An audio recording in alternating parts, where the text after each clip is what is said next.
Hello, नमस्ते। आप सभी का मेरे चैनल में बहुत बहुत स्वागत है। आप सभी को सर्वप्रथम श्री स्वामी समर्थ। बहुत जल्द ही हरियाली तीज का व्रत है। हरियाली तीज का व्रत 6 तारीख को शुक्रवार के दिन है। हरियाली तीज को सभी व्रतों का व्रतराज कहते हैं। हरियाली तीज का व्रत सभी महिलाएं करती हैं। अब सभी महिलाएं मतलब उसमें सभी महिलाएं आई है, जो विधवा स्त्रियां हैं वो भी आई है। हमें उन्हें व्रत करने से रोकना या उन्हें व्रत न करने देना ये हम नहीं तय कर सकते। उनको भी यह व्रत करना होता है।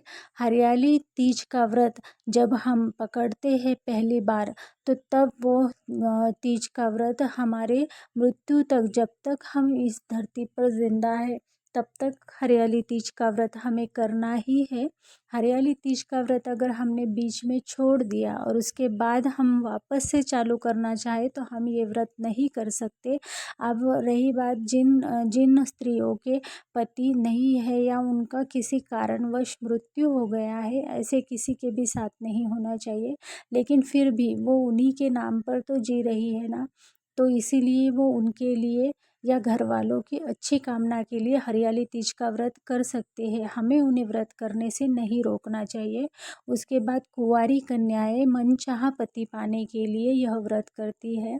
पहले ना यह व्रत ना निर्जल रहकर किया जाता था। कहते थे कि कुंवारी कन्या ने अगर ये व्रत निर्जल रहकर किया तो उसे मनचाहा वर मिलता है। लेकिन आजकल अभी लड़कियों से इतना निर्जल रहकर व्रत होता नहीं है। महिलाओं से भी व्रत पूर्ण तरह निर्जल रहकर नहीं किया जा सकता, क्योंकि ना महिलाएं शाम में ना तीखा कुछ खाती है। वैसे तो इस हरियाली तीज के व्रत में तीखी चीज़ खाने से मनाही की गई है, लेकिन अब तबीयत की प्रॉब्लम होने की वजह से या किसी किसी को व्रत निराहार रहकर नहीं किया जा सकता, इसलिए वह शाम में उसळ बनाकर खाती है। वैसे ना हरियाली तीज पर भगर भगर से बनी कोई भी चीज़ खाना वर्ज्य है। हरियाली तीज पर फ्रूट फलाहार कर कर ही व्रत किया जाता है। अब मैं कहना चाहती हूँ कि जो महिलाओं को मासिक धर्म पड़ गया है और उस दिन चौथा दिन आ रहा है, तो उन महिलाओं ने हरियाली तीज का व्रत नहीं करना चाहिए। वह हरियाली तीज का व्रत कर सकती है लेकिन पूजा नहीं कर सकती। किसी और ने पूजा की है तो वह उस पूजा के दर्शन कर कर कहानी सुन सकती है। किसी के घर में अगर सूतक पड़ गया है फिर भी उन्हें व्रत करना ही चाहिए।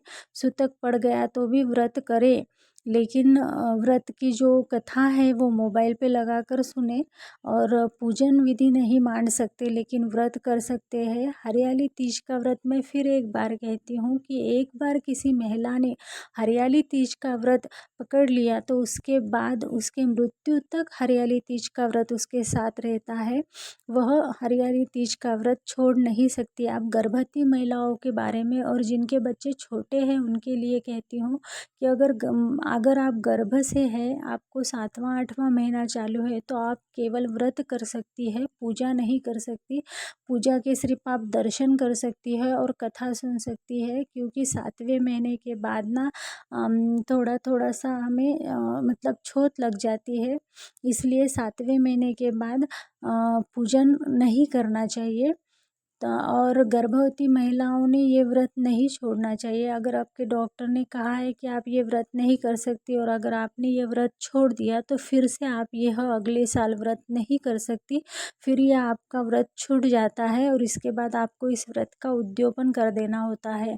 फिर वो गर्भवती महिलाएं हो या जिन महिलाओं के छोटे बच्चे हैं 2-3 महीने के, अगर उन महिलाओं ने भी ये व्रत नहीं किया, छोड़ दिया इस साल, तो वो अगले साल ये व्रत नहीं पकड़ सकती। फिर उनका व्रत ये हमेशा के लिए ही खंडित हो गया और फिर उन्हें इस व्रत का उद्यापन कर देना चाहिए।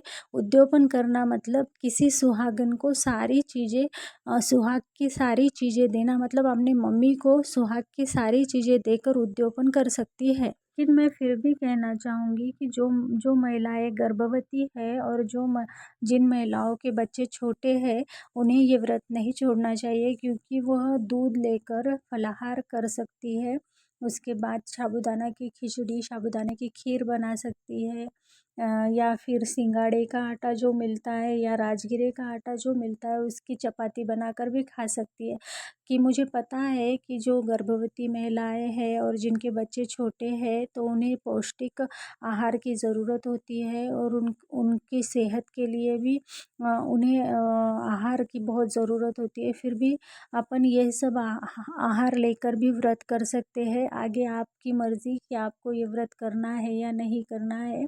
और यह व्रत कब छोड़ते हैं तो यह व्रत ना दूसरे दिन जब हम उत्तर पूजा कर ले, सुबह उठकर स्नान आदि करने के बाद उत्तर पूजा कर ले उसके बाद यह व्रत छोड़ते हैं। किसी के घर में ऐसा होता है ना कि दूसरे दिन गणपति बप्पा का आगमन होता है तो गणपति बप्पा घर में लेकर आने के बाद उनकी स्थापना करने के बाद कोई कोई उपवास छोड़ता है और कोई सुबह उत्तर पूजा के बाद ही उपवास छोड़ लेता है। तो आपके पास जैसा है ना उसी तरह आप इस व्रत को कर सकते हैं। व्रत की पूजा विधि, व्रत कैसे करना चाहिए ये मैं इसके बारे में जानकारी अगले वीडियो में दूंगी, नहीं तो अभी वीडियो बहुत बड़ा हो जाएगा। इस वीडियो में मैंने सिर्फ इतना ही बताया कि व्रत कौन कौन कर सकते हैं और व्रत कैसे करना चाहिए। व्रत की पूजा विधि क्या है, पूजन कब करें, पूजन का समय क्या है, इसके लिए मैं दूसरा वीडियो बनाऊंगी। मेरे चैनल पर आप पहली बार आए हैं तो मेरे चैनल को सब्सक्राइब कीजिए, बाजू के बेल आइकन को दबाइए कि जो भी मैं नया वीडियो बनाऊँ तो उसकी नोटिफिकेशन आपको मिले। और मेरा चैनल पे दी गई जानकारी अगर आपको पसंद आती है, मेरा वीडियो अगर आपको पसंद आता है तो मेरे वीडियो को लाइक कीजिए, ज़्यादा से ज़्यादा लोगों तक शेयर कीजिए। और फिर मिलते हैं नेक्स्ट वीडियो में। सबको श्री स्वामी समर्थ।